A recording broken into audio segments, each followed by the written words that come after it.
Hello students, how are you? Welcome to Ashwamegh Vidyalaya. હું અંજલિ ટંડેલ. આજે આપણે ગણિત ગમ્મત સ્વાધ્યાય પોથીમાં અભ્યાસ કરવાના છીએ. બાળકો, આપણે પાના નંબર 43 ઉપર પ્રશ્ન નંબર 2 જોવાના છીએ. નીચે આપેલા ચિત્રોને આધારે પ્રશ્નોના જવાબ આપો. ચિત્રો આપ્યા છે, એની આધારે પ્રશ્નો આપ્યા છે પાછળ. પહેલાં ચિત્રો જોઈ લઈએ, ચિત્રના ક્ષેત્રફળ ગણી લઈએ. બરાબર, ચાલો. સૌથી પહેલાં અ આકારનું ક્ષેત્રફળ વિવિધ પાંદડા આપ્યા છે, જોયા તમે? તો અ પાંદડું છે એનું ક્ષેત્રફળ કેટલું થશે તે ગણીએ. અહીં તમે જોશો તો આ તો અડધાથી ઓછો ભાગ છે, એટલે આને ગણતરીમાં લેવાનું નથી. આ અડધાથી વધારે છે 1, અડધાથી વધારે 2, અડધાથી વધારે 3, અડધાથી વધારે 4. અને અહીં તમે જોશો તો આ જે ભાગ છે લગભગ અડધું જ છે. બરાબર, આ રીતે અડધું છે, તો આને આપણે અડધું ગણીશું. અને આ ભાગને પણ તમે જોશો તો આ બી લગભગ અડધું છે. જોયું? અહીંયા અડધું ઓછું, જરાક ઓછું છે, પણ તે અહીંયાથી આવી જશે, એટલે આ અડધું પરફેક્ટ અડધું છે. એટલે અડધું અડધું 1. બરાબર, અડધું અડધું 1, 2, 3, 4 અને 5. એટલે પાંદડા અનું ક્ષેત્રફળ કેટલું થયું? 5 ચોરસ સેમી. આપણે અહીં લખી દઈએ, ત્યારબાદ પાછળ પ્રશ્નના જવાબ જોઈશું. ત્યારબાદ બ આકારનો આપણે ગણીએ તો અડધાથી વધારે 1. ત્યારબાદ તમે જોશો તો અહીં આ 2, ત્યારબાદ આ 3 થયા. હવે તમે જોશો તો આ જે ભાગ છે ને એને તમે જોશો ને તો આ રીતે થાય. બરાબર, આમ આ અડધામાં થોડોક ભાગ ખૂટે છે, તે ભાગ અહીં વધારે છે. જોયું? એટલે આ અડધું. સેમ હિયર આ પણ ભાગ છે એના જેવો જ. આ રીતે અડધું કરીને તમે જોશો ને તો આ ભાગ ખૂટે છે, તે અહીંથી આવી જાય, અથવા તો અહીંયા પણ થોડું વધારે છે. એટલે આ બંને ભાગ કેવા છે? અડધા. એટલે એ 2 અડધા એટલે 1 થાય. તે 1, 2, 3 અને 4. એટલે આનું ક્ષેત્રફળ કેટલું થાય? 4 ચોરસ સેન્ટીમીટર. ચાલો, હવે આ આકાર અડધાથી વધારે ભાગ ઘેરાયેલો છે, પણ એક જ ભાગ છે, એટલે આનું કેટલું થાય? 1 ચોરસ સેન્ટીમીટર. આગળ વધીએ. આ ભાગ અહીં 1, 2, 3 અડધાથી વધારે છે, એટલે સીધી રીતે ગણવાના. 4, ત્યારબાદ 5, 6, આ પણ અડધાથી વધારે 7, 8, 9 અને 10. આ ટોટલ 10 ભાગ તમે જોશો તો અડધાથી વધારે છે. બરાબર, હવે અહીં તમે જોશો આ ભાગને થોડું ધ્યાનથી જુઓ તો લગભગ અડધામાં સહેજ ઓછું છે, એટલે આને ગણી શકીએ નહીં. તો ખ્યાલ આવ્યો? આ 10 છે, એટલે આનું ક્ષેત્રફળ થશે 10 ચોરસ સેન્ટીમીટર. ચાલો, આ ભાગનું જોઈએ. આ ભાગનું ક્ષેત્રફળ જોઈએ તો ગણીએ. 1, 2, 3, 4, 5, 6, 7, 8, 9, 10, 11,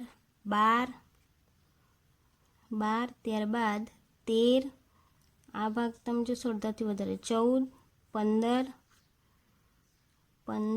અડધાથી વધારે 16, અડધાથી વધારે 17, ત્યારબાદ 17 થયા.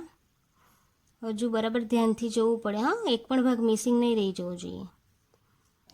18, 19, હજુ કોઈ ભાગ ખૂટે છે, જોઈ લો ધ્યાનથી.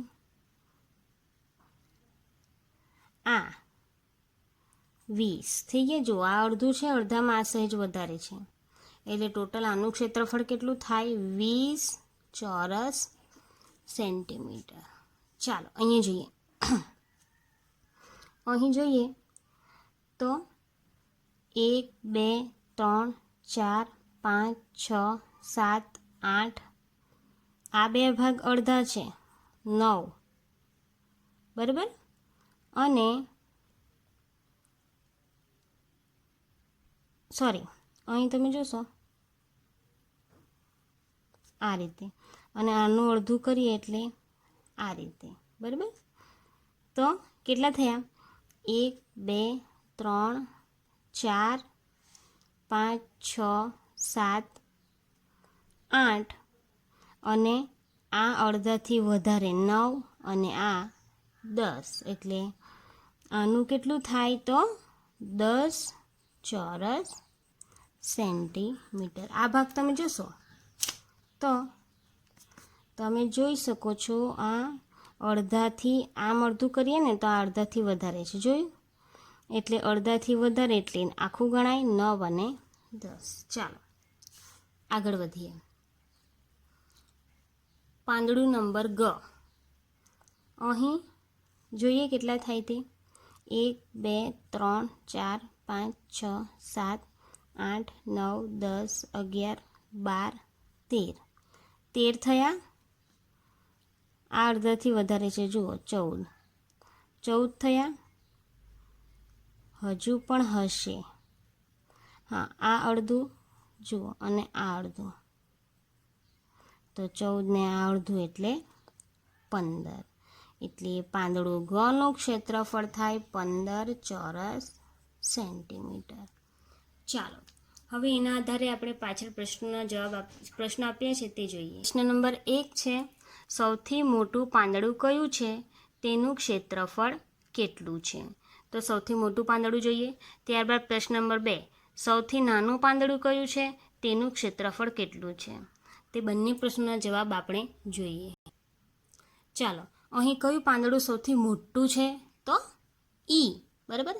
ઈ પાંદડું સૌથી મોટું છે અને એનું ક્ષેત્રફળ કેટલું છે? 20 ચોરસ સેન્ટીમીટર, બરાબર. અને સૌથી નાનું પાંદડું આમાંથી કયું થશે? તો ક, અને એનું ક્ષેત્રફળ કેટલું છે? તો 1 ચોરસ સેન્ટીમીટર. તો હવે આપણે જવાબમાં શું લખીશું? સૌથી મોટું પાંદડું કયું છે? તો ઈ છે, અને તેનું ક્ષેત્રફળ કેટલું છે? તો 20 ચોરસ સેન્ટીમીટર. તેવી જ રીતે સૌથી નાનું પાંદડું, તો સૌથી નાનું પાંદડું કયું છે? ગ છે, સોરી ક છે, અને એનું ક્ષેત્રફળ કેટલું છે? તો 1 ચોરસ સેન્ટીમીટર. ચાલો આગળ જોઈએ. પાંદડા અનું ક્ષેત્રફળ કેટલું થાય? પાંદડા ફનું ક્ષેત્રફળ કેટલું થાય જોઈએ. પાંદડા અનું ક્ષેત્રફળ તો કેટલું છે? પાંદડા અનું છે 5, અને પાંદડા ફનું ક્ષેત્રફળ, તો ફનું કેટલું છે? 10 ચોરસ સેન્ટીમીટર. પાંદડા અનું ક્ષેત્રફળ કેટલું છે? પૂરા વાક્યમાં તમારે જવાબ લખવાનો છે. પાંદડા અનું ક્ષેત્રફળ 5 ચોરસ સેન્ટીમીટર, અને પાંદડા ફનું ક્ષેત્રફળ છે 10 ચોરસ સેન્ટીમીટર. ચાલો, કયા બે પાંદડાનું ક્ષેત્રફળ લગભગ એક સરખું છે? તમે આમાંથી જોઈને કહી શકો કે કયા બે પાંદડાઓ લગભગ એક સરખું જેવું દેખાય છે? તો કયું આવશે? તો જોઈએ કે ડ અને ફનું ક્ષેત્રફળ લગભગ સરખું છે. તો શું જવાબ આવશે? ડ અને ફ પાંદડાનું ક્ષેત્રફળ લગભગ સરખું છે. તો શું લખીશું? પાંદડા ડ અને ફનું ક્ષેત્રફળ લગભગ સરખું છે. કેટલું છે? તો 10 ચોરસ સેન્ટીમીટર. ચાલો આગળનો પ્રશ્ન જોઈએ. ચિત્રમાં આપેલા હાથના પંજાનું ક્ષેત્રફળ આલેખપત્રની મદદથી શોધો. આને બાળકો આને કહેવાય આલેખપત્ર, જેમાં એક સરખા ખાના ડ્રો કર્યા હોય. તમારી ગયા વર્ષની નોટબુક હશે, એમાં ગણિતની નોટ લગભગ આવા પ્રકારની જ ખાનાવાળી હશે. તો એમાંથી તમારે એક જો પેજ હોય તો એક પેજ લેવાનું છે, અને નોટબુકમાં એને લગાવવાનું છે, અને એમાં તમારો હાથ મૂકીને આવી રીતે પંજો ડ્રો કરવાનો, અને તમારા પોતાના હાથના પંજાનું ક્ષેત્રફળ શોધવાનું છે. આપણે અહીં શોધીએ. આ અડધાથી વધારે છે, આખામાં થોડુંક જ ઓછું છે, તો આને 1 ગણીશું. 1 2 3 4 5 6 7 8 9 10 11 12 13 14 15 16 17 અને 18 અને જે ડોટ ડોટ કર્યા છે એ અડધા અડધા છે. તમે જોશો એ બરાબર અડધા છે. બરાબર, તો આ કેટલા થયા આપણા? 17 થયા. સોરી, ફરીથી ગણીએ. 1 2 3 4 5 6 7 8 9 10 11 12 13 14 15 16 17 અને 18 18 થયા. તો અડધા ને આ અડધું અડધું 1, આ અડધું અડધું 1 અને આ અડધું અડધું 1. 18 પછી 19 20 અને 21. એટલે આ જે પંજો આપ્યો છે એનું ક્ષેત્રફળ કેટલું થાય? 21 ચોરસ સેન્ટીમીટર. તો ખ્યાલ આવ્યો બાળકો? ચાલો હવે આપણે આગળનો પ્રશ્ન જોઈએ. પ્રશ્ન નંબર 5. આપેલી વસ્તુનું ક્ષેત્રફળ શોધો.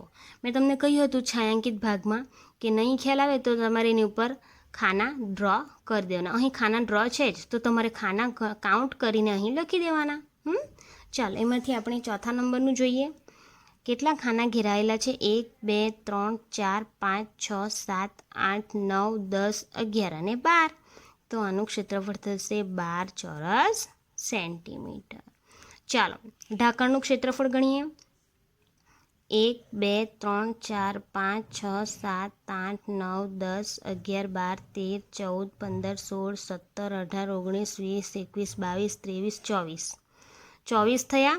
આ અડધું ને આ અડધું 1, આ અડધું ને આ અડધું 2, આ અડધું ને આ અડધું 3 અને આ અડધું ને આ અડધું 4. 24 પછી બીજા 4 અડધા, 8 અડધા એટલે 4 આખા થઈ ગયા. 24 પછી 25 26 27 અને 28. એટલે આનું ક્ષેત્રફળ થશે 28 ચોરસ સેન્ટીમીટર. લખીએ 28 ચોરસ સેન્ટીમીટર. ચાલો અહીં પણ છાંયાંકિત ભાગનું ક્ષેત્રફળ શોધવાનું છે. બરાબર, તો તમારે શું કરવાનું છે? એમાં ખાના ડ્રો કરી દેવાના. એટલે લીટીને લીટી તમે જોઈન્ટ કરી દો એટલે તમને જવાબ મળી જાય. એમાંથી એક હું કરું છું, બાકીના તમારે હોમવર્કમાં કરવાના છે. ચાલો જોઈએ. આડી લીટીઓ અને જેટલી પણ ઊભી લીટીઓ હોય એ બધી જ ડ્રો કરવાની છે. એના આધારે તમને ખ્યાલ આવી જશે. ચાલો ગણીએ. 1 2 3 4 5 6 7 8 9 10 11 12 13 14 15 16 17 18 19 અને 20. એટલે આનું ક્ષેત્રફળ કેટલું થશે? 20 ચોરસ સેન્ટીમીટર. જો અડધા ભાગ ઘેરાયેલા હોય તો તે અડધાને પણ તમારે કાઉન્ટ કરવાનું છે. અહીં જોઈ લઈએ બીજા નંબરનું. સૌપ્રથમ તમે લીટીઓ જ ડ્રો કરી દો એટલે ફટાફટ ગણાઈ જાય. અને જે અડધા ભાગ હોય તેને અડધું અડધું એક કરી દેવાનું.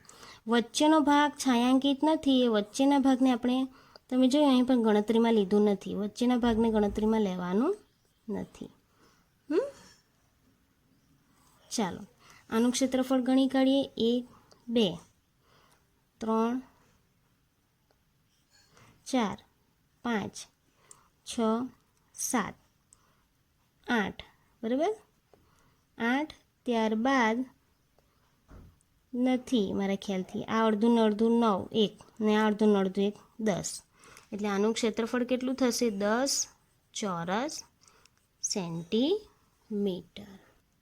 તો ખ્યાલ આવ્યો બાળકો કઈ રીતે ક્ષેત્રફળની ગણતરી કરી શકાય? બધા જ પ્રકારના દાખલા આપણે હવે કરી ચૂક્યા છીએ. આ ચેપ્ટર અહીં પૂરું થાય છે. નેક્સ્ટ ચેપ્ટરમાં ફરીથી મળીશું. Thank you. Good day. Take care.